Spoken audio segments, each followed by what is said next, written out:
Coach, back on the Bossman show, we're here with the new head coach at Houston Christian, the Huskies, Braxton Harris. Coach Harris, how things down there in Houston, man? Is the weather good down there, man, on the Gulf Coast there? Hey, man, it's always great in Houston, Texas, man. I'm wearing short sleeves, and it's the 1st of February, so that's a win by me, man. I hear that, man. How I hear that for you, Coach. Let me ask you, man. How's it been, man, getting this job? What's like me being the community of Houston Christian community, all the alumni out there, those who support you guys? How's it been to this far as you got this job, man? Man, I tell you, it's. I always tell people it's like drinking water out of a fire hose, man. Every day you come in here and you got something new to be able to take on, and you're trying to get it going. And there's so much things in college football, man, that have changed lately, right? With the transfer portal, with JUCO signing, with high school signing, all those things hit at the same time. And so you get the job December 10th is when I got this job, and you're right in the middle of it. You're behind because at that point we had 11 days to sign a class for the initial signing period, in about, a month and a half for the February signing in this piece. And so on top of that, you got to get transfers in, you got to get them into school, you got to do all those things. And then the next thing you got to do is you got to figure out who your guys are, man. You got to figure out who the guys in your locker room are. And then you got, like you said, you got to get out in the community, you got to get on campus, be able to meet some people, be able to talk to them, be able to kind of share your vision on how things are going to be able to go, and be able to go do those things. So, man, my family's still back in North Carolina, and I miss them like crazy, man. But I probably hadn't had much time to be home anyway, so it kind of worked out. No doubt, man. People are right. This is about Coach Harris. Like in FCS football, scholarships are very much less than FBS. You have 63 scholarships. So it's not the same amount you're dealing with here, but you can split some off a little bit to get people covered. But you got to play the math of that as well, find the right fit, getting there late as you did. So I can only imagine the fans understand that you've had a whirlwind, but you're doing a good job. You're in great spirits. I see it. You're glad to be there. That's the main thing about it. No doubt, man. Well, that's the game, is that you got to be able to take one thing at a time. Man, there's a lot of people see the whole big picture and they say, we got to fix this, this, and this. And yes, you got to fix all those things. But man, you got to fix the thing in front of you, and you got to be able to answer those questions before you can move on to the next. And so, I was a head coach previously. And so that's one of the things I kind of learned and took from my first time being a head football coach is you can't fix everything. Just try to get better at one thing, and as coaches, we tell our players that all the time, but we don't want to think about it. You know what I mean? Well, he ain't talking to me, right? But the same things that are successful for our players, man, are the same things that's successful for us as coaches as well. No doubt. Now, Coach Harris, I'm telling you something, man. My father was a coach. I'm a coach's son, and my father talks about wanting to impact young men. So what got you into want to become a coach, getting this business, man? Because I see my father has some long nights, and I know he used to be a son of a coach. So how was that, man? What does that make you want to get into becoming a coach, man? Man, my story is similar to yours. My dad's a high school football coach in Texas for over 30 some odd years, and I remember my dad coming home and watching film on our dining room wall because he had the projector film at the time that would crank. And I would sit there and watch film with dad. We didn't know what we were watching. I was a little kid, but man, I was watching it, So if your dad's a coach, you can probably relate to that. Yeah, 82 years old, man. So you're a little bit older than I am by a couple of years. But yeah, my father still had his little pads. We watch games now, Coach Harris. My dad's talking about inside zone, outside zone, split zone. I'm like, Dad, I'll see you. I watch what you watch, Dad. I'm good. I see it. Hey, man, once you're a coach, you're always a coach, right? Yeah. Shoot, but yeah, don't never change, right? And so, for me, man, my story is similar to yours, man, is that, I got to see the impact that my dad made and my mom made and us as a family. My dad was a high school football coach in Texas for over 30 some odd years. And, he would go pick kids up on Saturday morning to go take the SAT and ACT. He'd drive them in his car to 7-on-7 to get them kids there that needed that to camps so they get opportunities to be recruited, FCA events that were at our house. And man, I just saw the impact that it made, and I saw how much fun my dad had loving on these kids, right, and making a difference in their life.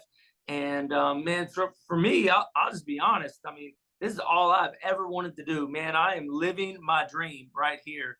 And I get to do it every day. And so it is that influence. It is that difference, man, is that, it's not just about X's and O's, because at the end of the day, our guys are going to leave here. Majority of them are going to go pro on something else, right? Besides football. And the difference that it's these guys that played for me in the past. Like I did a reference on a kid getting into grad school yesterday in Georgetown. He's applying for graduate school in Georgetown. I mean, it's those relationships that matter. Those are the things that you take with you for the next 40. It's when your kids call you and say, Coach, I got my first job. Hey, Coach, I'm going to get married. Hey, Coach, we're having our first kid. All of those things, like, that's life, man. And you can't, when I was 18 to 23 years old, man, people loved on me and invested in my life and made a difference in who I was. And so for me to get the opportunity to do that again through this game of football, man, it's like stealing without a gun, man. It's stealing without a gun around here. That's for sure. No doubt, like you said, Coach. Like you said, man, like it's so fun because for me, I was done in 08 playing football. I got into the media game, but I can I talk to my coach on Sunday night for 2 hours. Just ask me about the Atlanta Hawks, what's going on, is how happy he was to see that I left the field and got into being in media. I'm doing 15 years, man. And it's the best job before I can talk to guys like yourself, share stories, chop it up about sports, and I'm still near the game. I don't have any stress. I'm near the game, but I love it. So, it's a great thing, man. Yeah, you got to figure it out, man. I need to learn from you. Yeah, I'm trying my best, man. Let me ask you this, Braxton, man. So for you, what is the ideal Husky for your program? What are you looking for in a young man that you want to come into your culture to help build this? He's the Christian team in the Southern Conference up to what you want to be going forward, man. Yeah, the first thing is that we want guys that want to get a college education. I mean, first and foremost. I mean, we're talking about a private school education in Houston, Texas, the 4th largest city in the United States.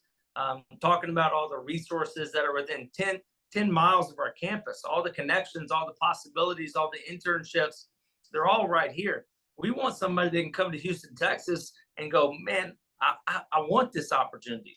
And they want the opportunity to be able to, they see it for what it is. Too many kids in our younger generations, they don't see them as opportunities. They just see them as, well, this is what I deserve, right? The reality is we want guys that are grateful for the opportunity. Just like me as a coach, man, I didn't deserve this job. I didn't work hard enough to get this job. Somebody had to give me this opportunity. And I want to make sure that I treated it as though somebody gave it to me, not that I earned it in some right. Because if it's a gift, man, I'm going to be appreciative of that. And so we want kids that come to this campus that see HCU as a university as a whole, and they can see what they can value. They see how they can be able to grow. But then we also want them to see that they can play in the Southland Conference, which is great Division I football that gets 2 teams in the playoffs most years, that they can compete at the highest level. But we want people that live a life of gratitude in those spots. And so the 2 things we talk about in our program, man, are we want guys that can be accountable, and we want guys that can be persistent. And then we want to do those 2 things, accountability and persistence, with an enthusiasm that nobody else has ever seen, because everybody does the same things. I mean, you've been around ball your whole life, right? Like, you ain't going to go to a practice and go, man, I ain't never seen anything like that. That's crazy, right? Like, I mean, we think we got these great ideas, right? Like, but at the end of the day, it's all been done, right? So it's not about what you do, it's about how you do it. And that's what we're trying to get our young men to be able to see. It's about doing the things that we're asking them to do, with being accountable to each other, to be accountable to the coaches being accountable to them, but then also being persistent that, hey, man, sometimes Jackie don't work out right. You still got to keep going. Like, just because it didn't work the first time doesn't mean it can't work the second or the third time. But you don't know that if you're not persistent to keep going in those spots. And then we want guys that are so excited about coming to work together with each other that, man, they've got a smile on their face walking around every day. The world, if people just smiled, man, just smiled, our world would be such a better place in that spot. And so we want to teach our young men that right here, right now. It's funny because she says, well, my dad says, Braxton, he also talks about having a connected spirit on the field. His big thing was having a spirit that was connected on the field. If our spirit's connected on the field, we'll make plays. We'll get a fumble recovery. We'll get a tip ball. If our spirit is connected, it'll work out for us. This is my dad always used to preach every day, having that connected spirit daily. That was one of his messages to his team every day. No doubt. Well, it's funny you say that. Like, you're putting a staff together, right, as a head coach, and you sit there and you go, okay, you must have talked to these guys that you're bringing in. You must have talked about their offensive scheme, their defensive scheme, their individual, like how their teaching progression is, all that stuff. Hey, man, I didn't talk to them one time about X's and O's. I wanted to be able to do exactly what you said with our coaching staff. I wanted to be able to connect to these guys. I want to figure out why they're coaching football. I want to figure out what they love, what they don't love, because that connectivity, I'm with you, man. It ain't about scheme. It ain't about X's and O's. It's about the connectivity of your organization. And if you don't have it with coaches, they can't model that to players, right? And so teams that are not connected, we got to look at ourselves as coaches and say, how connected are we in this spot? And so, man, I couldn't agree more with the connectivity piece. And I think it starts higher than the players. It starts with the staff, is how you put together in that piece. You got that right, man. The staff is everything. If you have a staff together, it does trickle down to the field. And that's because I know for sure my dad let some people go who he felt did not fit the spirit anymore of what they were trying to build. And he always told me that you can't be afraid if the spirit's not right to cut them out of the tree, because you don't want to have that rotten root in your organization. That's right. Well, and the thing is, too, is you look at it both ways. Like, you can't judge a book by its cover. I was fortunate enough to keep 2 guys as full-time coaches that I retained on the staff. And so you really got to be able to go in open and willing and be able to see that connectivity piece. Like you said, it's easy to say the cut out piece, right? But it's not as much. People don't talk about the being open and willing to hearing somebody out and hearing their heart and hearing their connective spirit to be able to answer those questions too. So it kind of goes both ways. We always talk about it the other way, but I think the other piece is as big a part as anything. And those 2 guys that we got, I mean, freaking rock stars, man. Like, we are so lucky that they're here, and they've been a huge asset to me already. Amen to them. That's just Braxton. Now you're in Houston, Texas, a great state you know very well. Great talent to pick from. So how happy are you knowing that you're in a state that's talent-rich as Texas, to find young men who fits your culture to a T that can help build your program up every day to keep that state going good, man?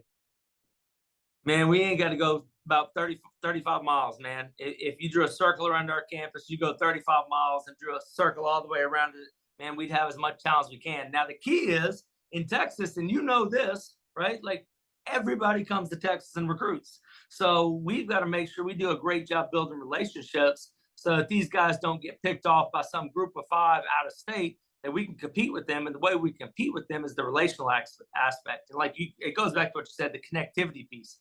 And so to your point, the connectivity piece, that carries over in all aspects of the program. It's not just players and coaches, it's the recruiting aspect too. And so we feel like we got an advantage because we're right here. And like you said, the talent is right here. And so our plan is we've got to design a recruiting campaign that keeps these kids here in the city and that keeps them on our campus so that we can connect with them starting in their junior year all the way through their senior year in the process. No doubt, like you said, man, it is so crazy you say that, because in my recruiting process back in 03, 04, a lot of those guys who recruited me, some of them who still working today, they come on my radio show. Like, we built a relationship as a 17-year-old kid. It's, oh, you a radio show now? I say, yeah, coach, I do. And all the years they come on my show and talk, because they came into my home and shot my father, my mother straight, shot me straight. Now, I made the choice I made because of my grades, coach. I ain't gonna lie to you. I wasn't the best student in the world. But grades forced me to go to an FCS school, which is good for me. But just knowing that they shot me straight and shot my parents straight. So now to have a show there, later we still had it. And then came on my show where I was building the show up back in 09, 2010. So like you said, connectivity piece, building that bond early, building that rapport, having that oneness, man. It's all just full circle, man. It works itself the universe works itself out if you do the right things, put the right energy into the world, they'll pay you back tenfold.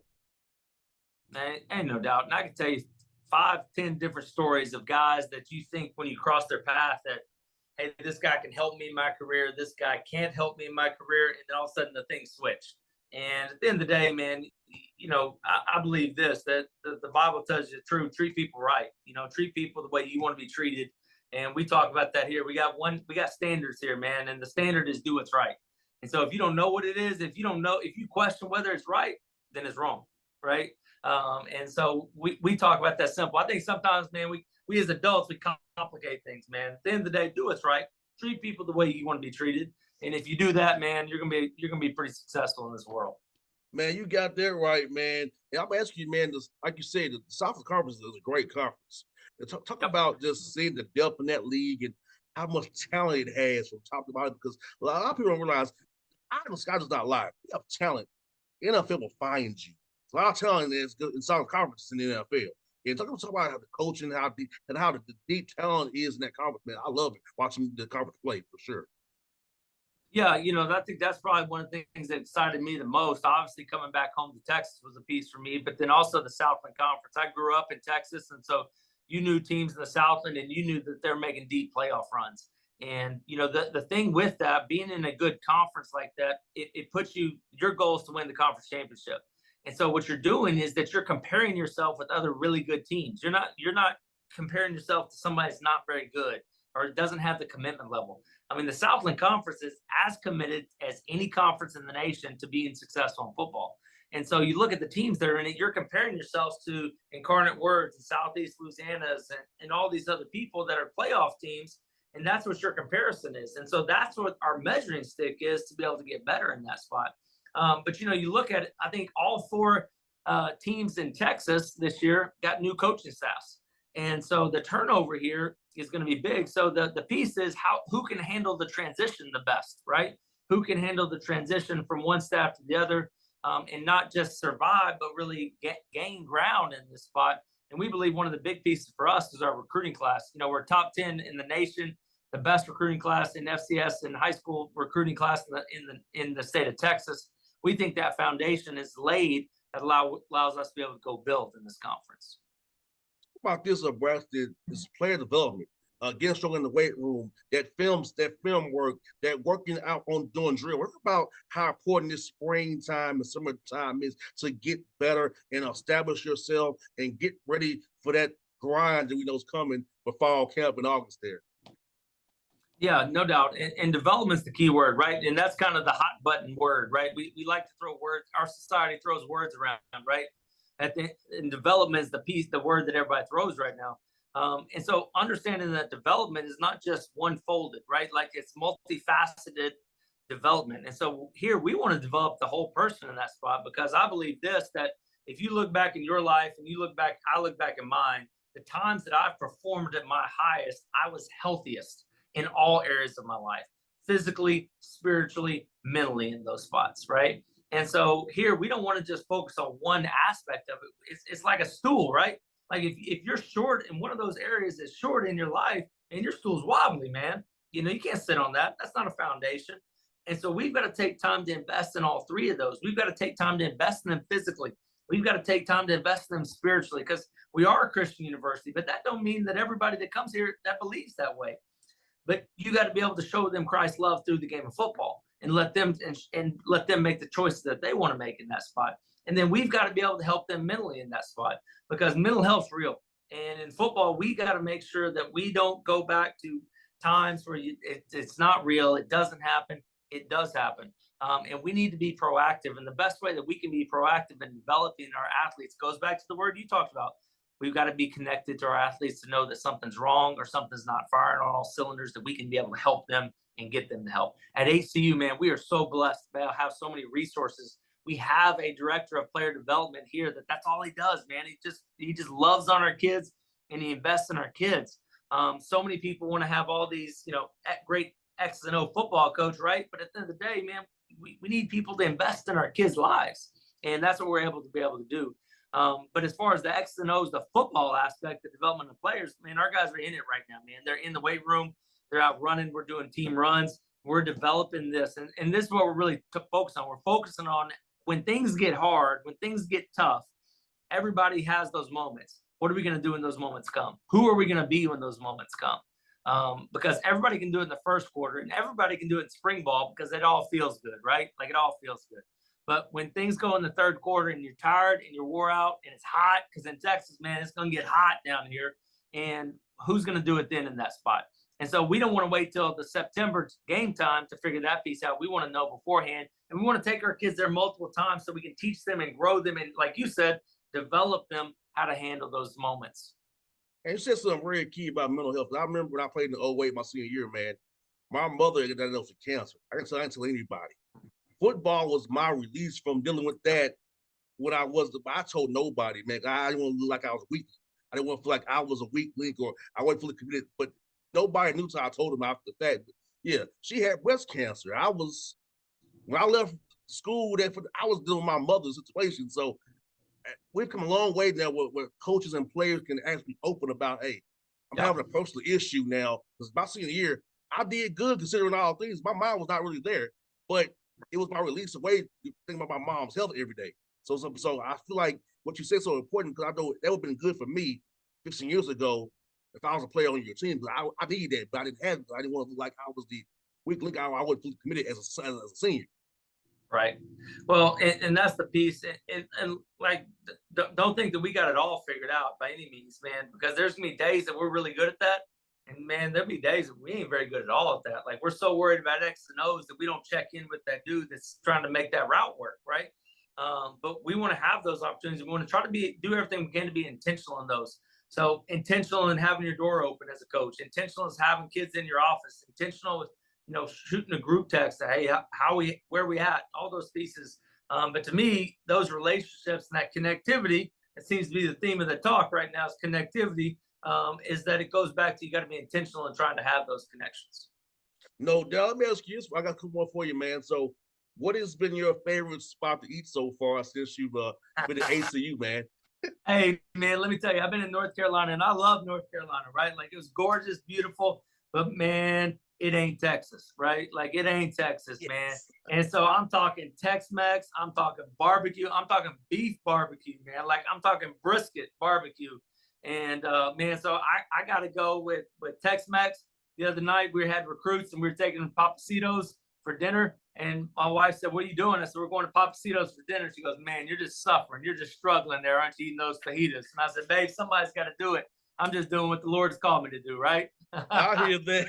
I hear that, man. So last one for you, brother.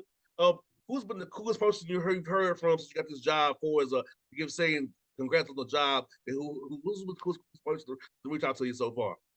Man, that's a tough question, man. It's crazy. When I got on the plane to come to Houston, I had 250 text messages to answer. I sat on the flight from North Carolina to Houston. I answered. I got it down to 150 text messages, man. And then when I landed and my phone got reconnected to the internet again, I had over 200 the next morning. And it just goes to show you, man. Just be thankful for what you have, right? Be thankful for the opportunities. I'm blessed that I got probably the coolest, to be honest with you, players that I had coached in the past, for them to reach out, for them to care enough about keeping track of what's going on in my life and in my family's life to be able to care.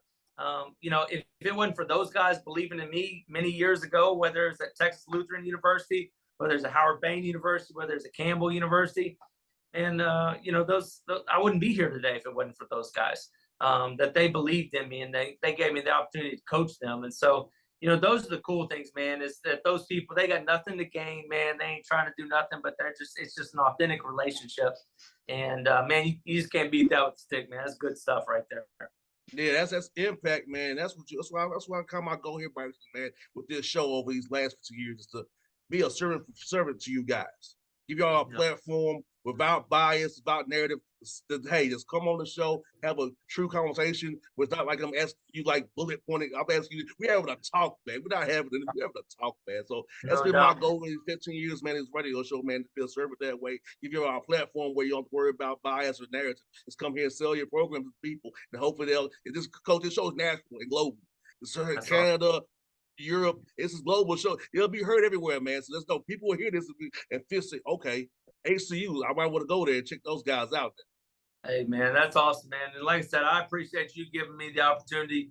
And we just want to always make sure that we appreciate what God's given us, man.